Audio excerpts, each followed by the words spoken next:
31 dekabr Dünya Azərbaycanlılarının həmrəyliyi günüdür. Bu günün əsası 1989-cu il noyabrında Naxçıvan Muxtar Respublikası ilə İran sərhəddinin dağıdılması nəticəsində qoyulmuşdur.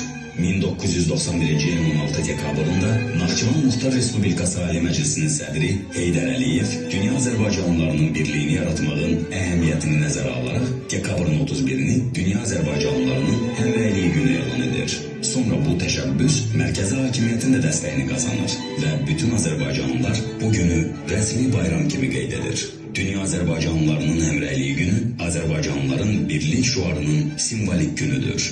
Bu bayram dünyanın 70'ten çox ölkəsində yaşayan 50 milyondan artıq Azərbaycanlılarla əlaqələr qurmaq, onlar arasında birlik və həmrəylik yaratmaq işində mühüm rol oynuyor.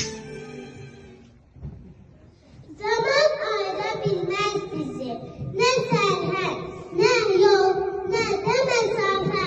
Çünki vətən sevgisi var hər Azərbaycanlıda.